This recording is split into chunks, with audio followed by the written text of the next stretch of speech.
Salut tout le monde, j'espère que vous allez bien. En ce qui me concerne, ça va plutôt pas mal.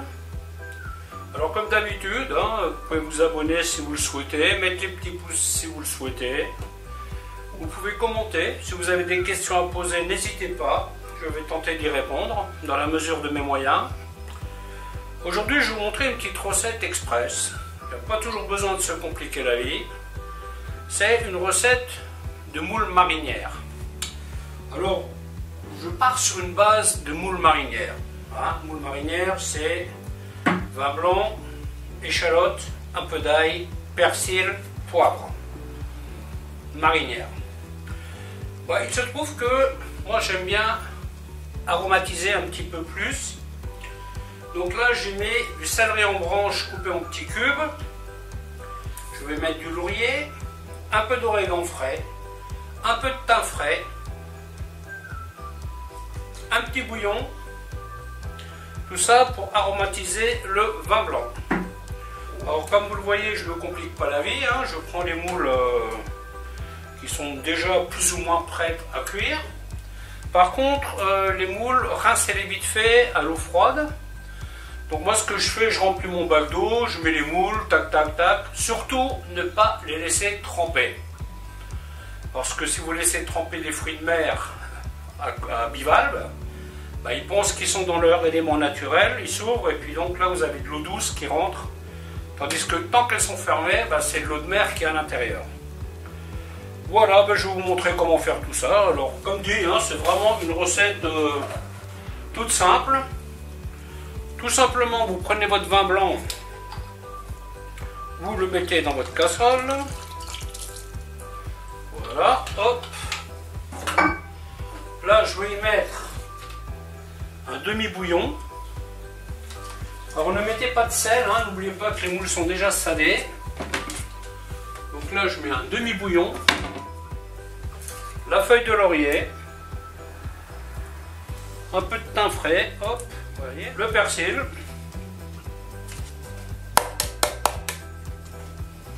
échalote, céleri, ail. Là, je vais mettre un peu d'eau parce que ce bouillon-là, je vais le cuire. Beaucoup de personnes vont prendre vin blanc, échalote, ail, persil, machin, les moules, paf, et quand vous mangez, vous vous retrouvez avec des échalotes qui ne seront pas cuites. Donc, si vous avez envie d'avoir des échalotes cuites, eh bien tout simplement, vous allez donner quelques minutes de cuisson à ce mélange-là. Bien entendu, vous pouvez y rajouter des tomates, des petits cubes de courgettes si vous le souhaitez. Vous pouvez faire une base de ratatouille et de mettre vos moules dedans.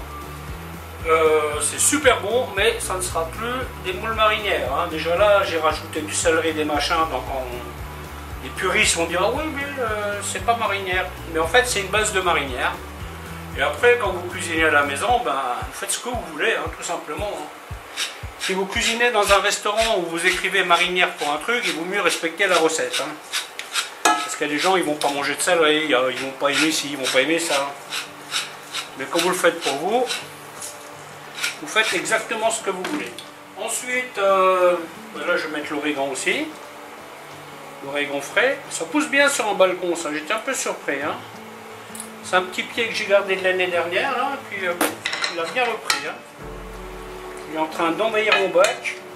Donc, j'ai mis de l'eau parce que je vais faire réduire ça quelques minutes, histoire de cuire les échalotes. Et pendant ce temps, je vais laver les moules. Voilà, donc après 5 minutes de cuisson du bouillon, rinçage des moules, je vais tout simplement le mettre dans ma casserole.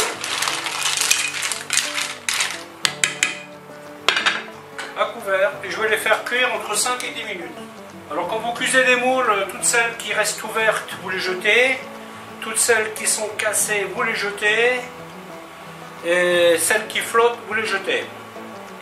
Normalement, vous ne devrez pas y en avoir trop dans ce genre de conditionnement. Mais bon, là, il arrive que là, elles ont été conditionnées le 11 juillet.